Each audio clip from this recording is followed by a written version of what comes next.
He just turned into this monster and just, I don't know what made him snap. A victim of an attack in her own Lake Elmo home. She now speaks out. This attack allegedly coming from someone she thought she loved. And she believes the only reason she's alive is because her colleagues called for a welfare check.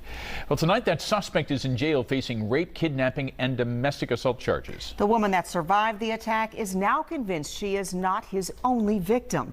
Paul Bloom joins us in studio tonight. And Paul, she is incredibly strong, but wants others to know her story because she says her attacker hid a lot from her.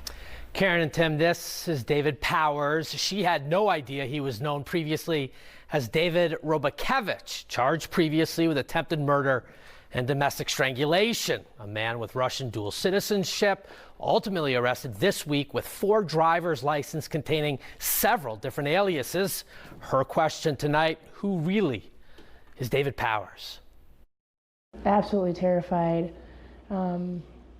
Chandra McFarland.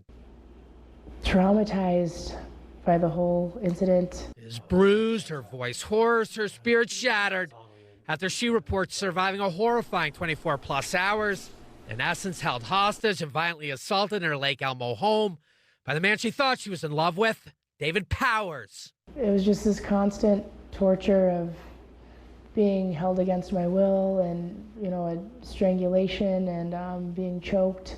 Chandra explained Powers had been a dream since meeting him through a friend several months ago. He was strong, handsome, and athletic, and he loved to have fun. Their relationship quickly blossoming into romance. Last Sunday, they were at a Minnesota United soccer match when that dream turned into a nightmare. Chandra reports Powers snapped back at the house after a night of excessive drinking. She described him turning into a crazed monster, using his physical strength and threatening to keep her from using her phone or fleeing the scene. It wasn't until law enforcement arrived after her colleagues asked for a welfare check, when Chandra didn't show up for work the next day, that she was finally able to escape. The police eventually breached my premises and ran up the stairs and arrested him. Since his arrest and her 2-day hospital stay, Chandra has learned a whole lot more about Powers after a number of other alleged victims of his reached out. She confirmed the 35-year-old previously went by the name David Robakevich, with a decade-old conviction in Hennepin County for a domestic assault by strangulation. Washington County investigators, meanwhile, reported finding several driver's licenses on him with aliases after his arrest. And with a supposed roofing business where he chases storm damage across several other states, Chandra sharing her story publicly with Fox 9 to warn and protect other women.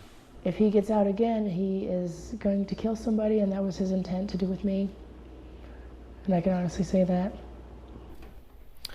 David Powers is currently in the Washington County Jail. His bail set at $300,000. It would come with conditions that include surrendering that passport of his, as well as GPS monitoring. McFarland, meanwhile, staying with friends.